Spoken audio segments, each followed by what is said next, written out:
देखिए, हम लोग देखते हैं संविधान का जो आर्टिकल है, आज जो देखना है, तो संविधान का एक आर्टिकल है 164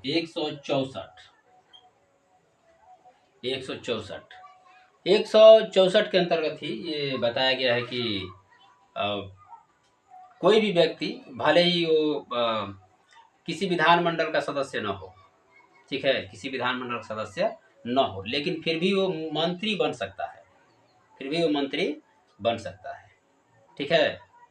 तो इसमें ये है 164 में हमारा जो संविधान का आर्टिकल 164 में कि तो अभी ये उसके लिए बनाया गया था कि मान लीजिए कोई नेता है और बहुत अच्छा नेता है, चुनाव लड़ा, लेकिन हो सकता है कि जो नहीं जीत सका, तो उसके लिए है कि उसको मंत्री कुछ समय के लिए बना दिया जाता है।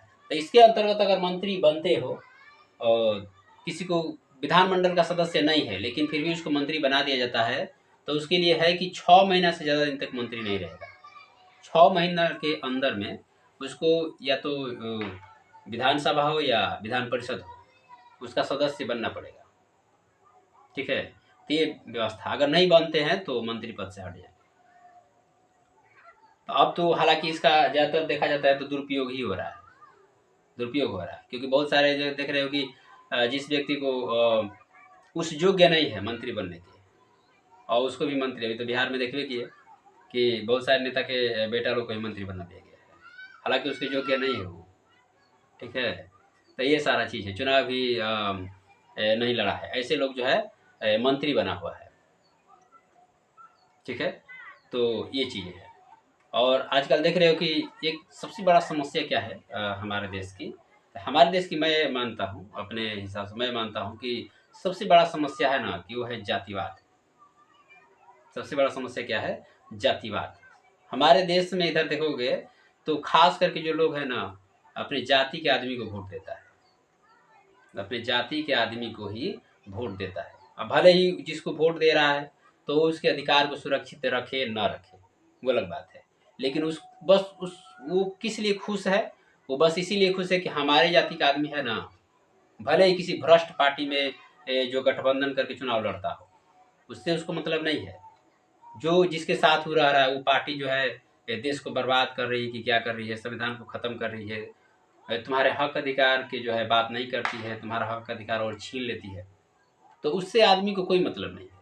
आजकल जो है जनता को सिर्फ मतलब है कि उसको बस इतनी खुशी मिलती है कि हमारे जाति का आदमी है, चुनाव लड़ रहा है, उसको वोट देना चाहिए।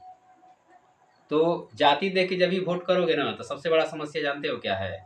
जाति देखकर जब भी वोट किया जाता है तो उसमें सिर्फ जाति देख के वोट कभी नहीं करना चाहिए, क्योंकि अब मान लीजिए कि अभी देख रहे हो बिहार में बहुत सारे नेता है, अभी फिलहाल में चुनाव हुआ तो इसका उदाहरण बिहार से देते हैं, तो देखते हैं कि बहुत सारे SC ST के नेता है, दलित है, बैकवर्ड है ना, OBC का नेता है, वैसे पार्टी के साथ जो चुनाव लड़ रहा है, खास करके बीजेपी, देखिए रहे हो कि जब से आई हुई तो जो है पूरा का पूरा संविधान का धज्जियां उड़ा रही है, और जो है SC ST OBC का जो है पूरा अधिकार खत्म कर रही है, ऐसे पार्टियों के साथ मिल करके जो है चुनाव लोग लड़ रहा है। लेकिन वोट देने वाला को नहीं समझदारी है कि जिसको हम वोट दे रहे हैं तो क्या वो हमारे अधिकार को सुरक्षित रखेगा? तो ये बताइए कि जो व्यक्ति जो है ऐसे पार्टियों में रह करके गठबंधन करके जो चुनाव लड़ रहा है, तो तुम्हारा जो है कभी तुम्हारे अधिकार को सुरक्षित रखेगा? कभी नहीं रखेगा।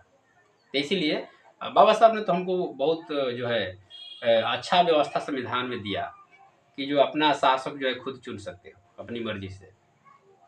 अब क्या ही चाहिए, ठीक है।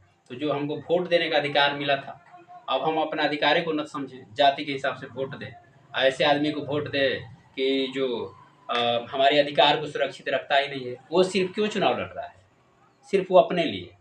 अब सोचिए वो अपने बेटे के बारे में सोच रहा है कि हाँ, वो अपना देखिए अपने चुनाव लड़ रहा है, अपने बेटे को चुनाव लड़वा रहा है, अपनी पत्नी को लड़वा देता है, अपने जो है लड़की को लड़वा देता है चुनाव, उसको सिर्फ सीट चाहिए, वो तुम्हारे बारे में कुछ नहीं सोचता है। तुम वोट दे रहे हो जाति के नाम देख करके, तुम भी सोचो। अब इधर जो है लोग पढ़ा रहे हैं अपने बच्चे बच्ची को, किस लिए? कि लड़का पढ़ेगा लड़की पढ़ेगी तो नौकरी करेगी, लेकिन ये नहीं सोच रहा है कि जिसको हम जो है ना चुन रहे हैं, वोट देकर जिसको जिता रहे हैं, तो क्या वो नौकरी देने वाला के साथ है कि नहीं है? नौकरी वो देने की हमारे हक अधिकार की लड़ता है कि नहीं लड़ता है। तो और बताइए, संविधान में इतना अधिकार होते हुए भी तुम जो है उसका प्रयोग नहीं करोगे तो क्या किया जा सकता है? ठीक है। तो मैं तो मानता हूं कि देश को बर्बाद होने में सबसे बड़ा अगर कारण है ना, तो है अशिक्षा। अशिक्षा है तभी उसके अंदर जातिवाद भी है। तो जातिवाद जो है ना बहुत सबसे बड़ा कारण है। गरीबी से भी खतरनाक चीज जो है अशिक्षा है। इसलिए जो है ना पढ़ाई जरूरी होता है, नहीं तो अपना अधिकार ही नहीं समझेगा। एक गरीब कितना भी गरीब आदमी है, जब पढ़ लिख जाएगा अपना अधिकार समझ लेगा ना, तो जातिवाद के हिसाब से वोट नहीं करेगा। इसीलिए जो है शिक्षा बहुत जरूरी है। तो देश को बर्बाद, हमारा जो देश बर्बाद हो रहा है, इसमें सबसे बड़ा जो हाथ है ना वो है जातिवादी व्यवस्था, जिसके अंदर जो है जातिवादी सोच है और जाति के हिसाब से वोट करता है। तो जब तक ही करेगा तब तक जो है इसी तरह से होता रहेगा। एक जमाना में देखे थे कि अंग्रेज था ना अंग्रेज। तो अंग्रेज था तो देखे कि अंग्रेज क्या करता था, एक नीति लगाया था, फूट डालो राज करो। और वही नीति आज भी चल रहा है। SC ST OBC के नेताओं में फूट डाल दो,